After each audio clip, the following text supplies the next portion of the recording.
Morning, नमस्कार all of you, welcome to.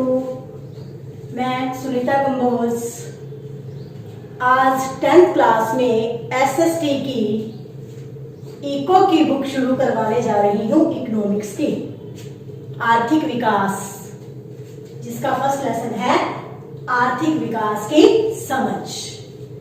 विकास क्या होता है, ठीक है, हमारे विकास में कौन कौन सी चीजें आती हैं, हमारा विकास किन किन चीजों से जुड़ा है, विकास कहाँ से शुरू हो रहा है, किस किस दर तक जा रहा है, कौन कौन सी चीजें विकास में हमारी सहायता कर रही हैं, ये सब आपको इस लेसन में पढ़ाया जाएगा। तो फर्स्ट लेसन है आपका इको का आर्थिक विकास की समझ।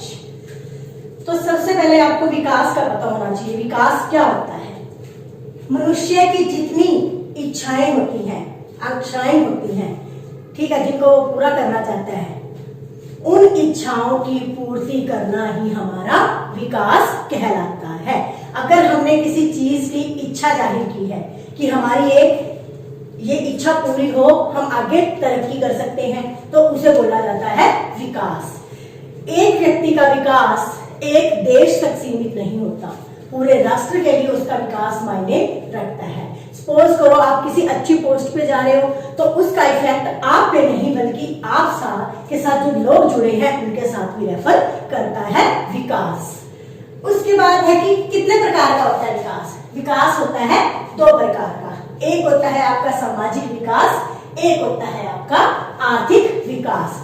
सामाजिक विकास, जैसे मैंने भी बताया कि समाज में रहकर आप अपना विकास करना चाहते हैं, ठीक है, समाज से सारी चीजें जुड़ी हुई हैं जो उनके साथ आप विकास करना चाहते हैं। तो अगर आप अच्छा विकास कर रहे हैं, तो अच्छी तरक्की कर रहे हैं, तो उसका इफेक्ट सब पर, समाज पर पड़ेगा, आपके आसपास वाले लोगों पर पड़ेगा। आर्थिक विकास, अगर हम आर्थिक मतलब आर्थिक का यहाँ जो कि आपको मीनिंग दिया गया है वो आर्थिक यानी कि आपकी अच्छी पोस्ट के बाद या आप कोई ऐसा सामाजिक कार्य कर रहे हैं जिसमें आपको पैसे की जरूरत है, देश की तरक्की कर सकते हैं, देश के दूसरे कार्यों में आप अपनी सहायता दे सकते हैं, यानी कि उसकी अर्थव्यवस्था को सही तरीके से करना। उसके बाद आता है मानव विकास के तत्व। जो मानव का विकास है, आपका विकास है, उसके तत्व कौन कौन से तत्व होते हैं? उसके तत्व होते हैं, सबसे पहले है हमारा स्वस्थ जीवन। अगर हम शारीरिक तौर पर सही हैं, ठीक है, तो हम तभी विकास कर सकते हैं। हमारा शरीर स्वस्थ है तो हम तभी कुछ अच्छा सोच सकते हैं, ठीक है ना। उसके बाद आता है शिक्षा। विकास के लिए सबसे ज्यादा जरूरी है शिक्षा, ग्रेजुएट होना। आपके पास शिक्षा है, ठीक है, तभी आप अच्छा या बुरा सोच सकते हैं, ठीक। शिक्षा के द्वारा ही आप आगे तरक्की कर सकते हैं। जिस चीज को आप पाना चाहते हैं, जिस जगह आप पहुंचना चाहते हैं, वो आपको शिक्षा ही पहुंचा सकती है।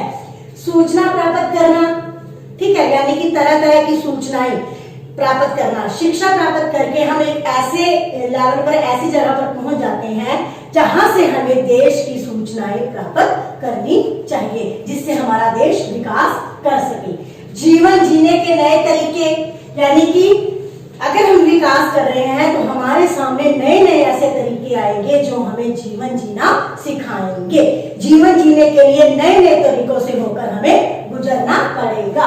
व्यक्तिगत तथा सामाजिक सुरक्षा, व्यक्ति समाज में रहता है, ठीक है, तो जाहिर सी बात है कि व्यक्ति को अपनी सामाजिक सुरक्षा का भी ध्यान रखना चाहिए। ये थे आपके मानव विकास के तत्व जो मानव विकास के में उसके साथ जुड़े हुए हैं। उसके बाद आता है मानव विकास सूचकांक, कि जो हमारा सूचकांक है विकास का, उसमें कौन कौन सी चीजें ज्यादा मायने रखती हैं, ठीक है। यह जो हमारा मानव विकास सूचकांक था, यह 2006 में इसकी रिपोर्ट बनाई गई थी। रिपोर्ट बनाने के बाद इसमें 4 ऐसे मापदंड थे जिनका होना बहुत जरूरी था, जिसके बिना हमारा कोई भी सूचकांक या हमारी कोई भी रिपोर्ट पूरी नहीं हो सकती थी। सबसे पहले था दीर्घायु, यानी कि आपकी आयु लंबी हो, आप दीर्घ जीवन जिए। ज्ञान, आपको ज्ञान हो, नॉलेज हो हर बात की।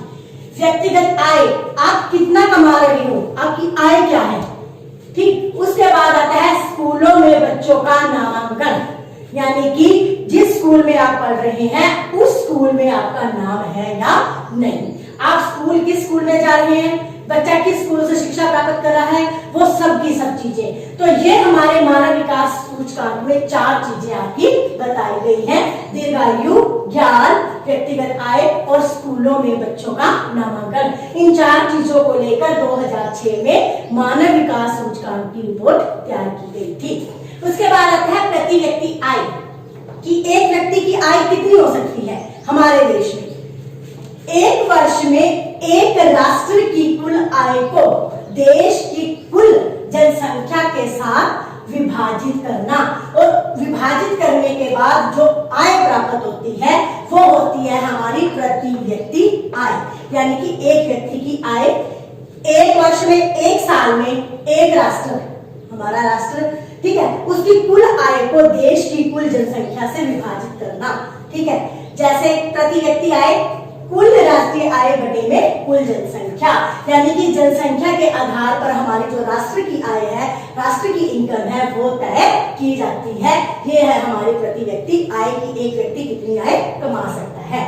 साक्षरता दर 7 वर्ष या उससे अधिक आयु के लोगों में साक्षर जनसंख्या, यानी कि कितने लोग साक्षर हैं, पढ़े लिखे हैं, तो वो दर निकालनी है। तो 7 वर्ष से ऊपर वाली आयु के लोगों में हमने जनसंख्या को नोट करना है कि कितने लोग पढ़े लिखे हैं, साक्षर है, वो होती है हमारी साक्षरता दर। शिशु मृत्यु दर, की मृत्यु दर, अगर मृत्यु भी होती है बच्चों की, जैसे तो शिशु मृत्यु दर पूछा उन्होंने कि वर्ष में पैदा हुए, अगर एक वर्ष में 1000 बच्चा पैदा हो रहा है, जीवित बच्चों में से 1 वर्ष की आयु से पहले मर जाने वाले बच्चों का अनुपात, कि वर्ष में पैदा हुए 1000, ठीक है, तो 1 साल से जिनकी बच्चे की उम्र 1 वर्ष की आयु से पहले जो मर जाते हैं उन बच्चों का अनुपात वो होता है शिशु मृत्यु दर, यानी कि जो नवजात बच्चा होता है उसकी मरने की दर कितनी होती है, या हमें उसकी संख्या निकालनी है तो हम जीवित बच्चों के साथ उसको कंपेयर करके उसकी संख्या निकालते हैं। उसके बाद आता है निम्न उपस्थिति अनुपात, 6 से 10 वर्ष की आयु के स्कूल जाने वाले कुल बच्चों का उस आयु के बच्चों के साथ प्रतिशत, यानी कि 6 से 10 वर्ष की बच्चे हैं आयु के, ठीक, तो अगर वो स्कूल जा रहे हैं, ठीक है, स्कूल जाने के बाद जो बच्चे नहीं जा रहे उनका अनुपात निकालना कि कितने बच्चे, कितने 6 से 10 साल के कितने बच्चे स्कूल पढ़ने के लिए जा रहे हैं, कितने घरों में हैं, ये सब हमारा आता है निम्न उपस्थिति अनुपात में, कि पढ़े हुए बच्चे कितने हैं पढ़ने वाले और जो नहीं पढ़ रहे हैं वो कितने हैं। तो हम विकास चक्र कर रहे हैं, तो विकास कैसे संभव है, ये नहीं कि हमने सिर्फ जो कि पीछे पढ़ा है कि जनसंख्या निकाल ली, प्रति व्यक्ति आय निकाल ली, इन सब चीजों को निकालने के बाद, उनकी प्रतिशत निकालने के बाद हम विकास करते हैं। विकास के लिए और भी बहुत सारी चीजों की जरूरत होती है। एक आपके लेसन में है धार्मिकता, क्या होती है ये, पर्यावरण को नुकसान पहुंचाए बिना किया जाने वाला विकास, वो कहलाता है हमारा धार्मिकता, यानी कि हम कोई कार्य कर रहे हैं, ठीक है, तो हम उसके लिए अपने पर्यावरण को कोई भी क्षति, कोई भी नुकसान नहीं पहुंचा रहे, बिना नुकसान पहुंचाए। जैसे अब जनसंख्या बढ़ रही है तो उसके लिए हम कैसे क्या कर रहे हैं, हम अपने पेड़ पौधों को काट रहे हैं, तो इससे हमारा क्या हो रहा है, हमारे पर्यावरण को नुकसान पहुंच रहा है। तो धार्मिकता का मतलब क्या है कि हम किसी भी चीज को, पर्यावरण की किसी भी चीज को नुकसान ना पहुंचाए और अपना विकास करते रहे, वो कहलाता है हमारा धार्मिकता। उसके बाद आता है औसत आय। औसत आय क्या होती है, किसी देश की कुल आय को कुल जनसंख्या से भाग देकर, यानी कि देश की आय है, ठीक है, उसको उस देश की जनसंख्या से विभाजित करना, वो हमारे देश की औसत आय निकल आएगी कि किसी देश की औसत आय कितनी इनकम है किस देश को, वो जनसंख्या से हम विभाजित करेंगे। राष्ट्रीय आय, किसी देश के अंदर उत्पादित सभी वस्तुओं और सेवाओं के मूल्य तथा विदेशों से प्राप्त आय के जोड़ को। यानी कि हमारे देश में कुछ चीजें हम उत्पन्न कर रहे हैं, उत्पादित कर रहे हैं, जैसे आपके ये अनाज वगैरह है, ठीक है, कुछ ऐसी फैक्ट्रियां हैं, स्टील, कार्बन, जो भी लगा लो, कि हम हमारे इन चीजों को उत्पाद कर रहे हैं, चीजों का, और उन वस्तुओं का मूल्य, उन वस्तुओं को बेचने के बाद जो हमें मूल्य प्राप्त होता है, जो कीमत प्राप्त होती है, और विदेशों से जो हम अपना माल विदेशों में बेचते हैं, निर्यात आयात हमारे देश का चलता रहता है, तो जो हमें इनकम या जो आय हमें हमारा माल बाहर भेजने से प्राप्त होती है, उन चीजों की आय का जोड़ करके हम अपने राष्ट्र की, अपने देश की आय को निकाल सकते हैं।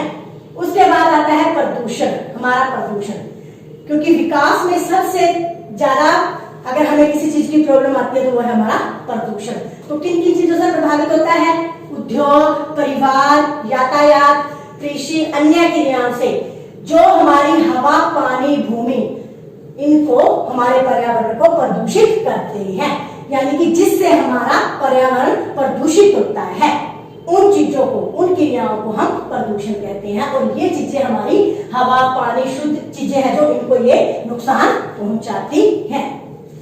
उसके बाद आपका कुछ इस लेसन में पॉइंट दिए हुए हैं जो मैं आपको अभी क्लियर कर देती हूँ, फुल फॉर्म बताती हूँ उनकी। HDI, इसकी फुल फॉर्म क्या है? ह्यूमन डेवलपमेंट इंडेक्स, मानव विकास सूचकांक, जो मैंने आपको अभी पीछे बताया था कि जिसकी रिपोर्ट 2006 में तैयार की गई थी, मानव विकास सूचकांक HDI। उसके बाद MBI, बॉडी मास इंडेक्स, शरीर द्रव्यमान सूचकांक, ठीक है, BMI, बॉडी मास इंडेक्स, शरीर द्रव्यमान सूचकांक। उसके बाद आपका UNDP, United National Development Programme, यानी कि संयुक्त राष्ट्र विकास कार्यक्रम। हमारे संयुक्त राष्ट्र के विकास में, यानी हमारा राष्ट्र कोई काम कर रहा है, कोई विकास, ये संयुक्त राष्ट्र जैसे अमेरिका है हमारा, तो उसकी UNDP, उनका विकास कार्यक्रम जैसे बनता है, उसके लिए बनाई गई है ये आपकी फुल फॉर्म। उसके बाद आता है HPI, ह्यूमन पॉवर्टी इंडेक्स, मानव निर्धनता सूचकांक। जैसे हमारा मानव विकास सूचकांक रिपोर्ट तैयार हुई 2006 में, और जिन 4 चीजों का उसमें वर्णन किया गया, उसी तरह हमारा शरीर द्रव्यमान सूचकांक है, ठीक है, उसी तरह हमारा संयुक्त राष्ट्रीय विकास कार्यक्रम है, यानी दूसरे राष्ट्रों के साथ कैसे हमारा विकास संभव है, वैसा ही मानव निर्धनता सूचकांक, कि हमारा देश गरीबी रेखा से बहुत नीचे है, ठीक है। तो इसके लिए भी सरकार ने मानव निर्धनता सूचकांक तैयार किया हुआ है, यानी कि लोग गरीबी रेखा से बहुत नीचे हैं, उन्हें कैसे ऊपर उठाया जाए। तो ये आपका लेसन था विकास। विकास में आपको राष्ट्र की आय, व्यक्ति आय, इन सब चीजों के बारे में बताया गया, या जिससे हमारा विकास प्रभावित होता है, वो सारी चीजें आपको समझाई गई हैं। आई होप लेसन अच्छी तरह आपने समझा होगा। नेक्स्ट वीडियो में इसका हम नेक्स्ट चैप्टर करेंगे। धन्यवाद।